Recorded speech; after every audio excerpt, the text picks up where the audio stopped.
What happened was in the mid to late 1800s, the government decided to establish a string of lighthouses up and down the coast, including out on the island. And they needed people to manually fire the lighthouse and the foghorn.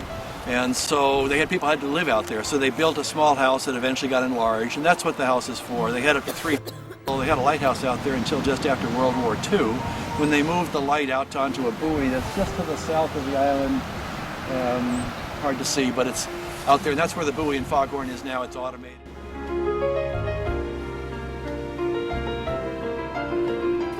And make sure you remember your visit for the right reasons. So you get a great look at these animals. You're already getting a good earful of them, aren't you? Yeah.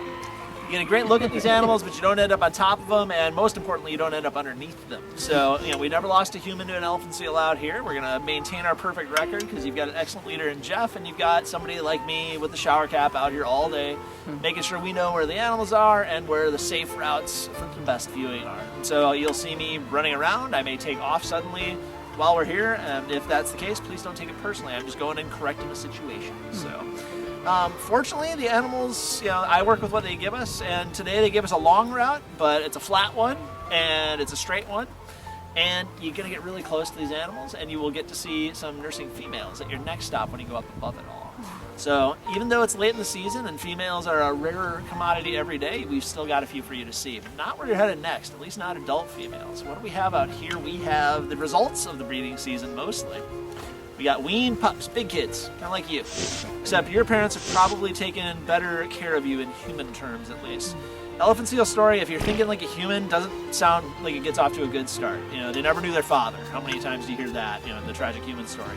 And then you've got, 4 weeks of nursing with mom, but that's all mom can do for him is put a bunch of fat on him. That buys him time to figure out how to be an elephant seal because she can't teach him anything. And so we see them out here, they're trying to eat the willows. If they have teeth at all, they only have 4 of them. They're not going to be able to eat the willows or the grass, but they don't know. Nobody showed them how to swim. Nobody showed them how to hunt. So you'll see them trying to figure all of that out, and you'll hear them still calling for mom. And so they're the ones determining our route these days because nobody told them where they aren't supposed to go. And so they end up on our usual routes, and so we end up taking some unusual ones. I'm pleased to say the viewing over here is great. You're going to get nice and close. You'll see another group that's been out there for a few minutes, but you're going to have it to yourself shortly after you arrive. So have fun out there, Jeff and company. Glad you're here. Thank Thanks, you. Joseph. Thank you very much.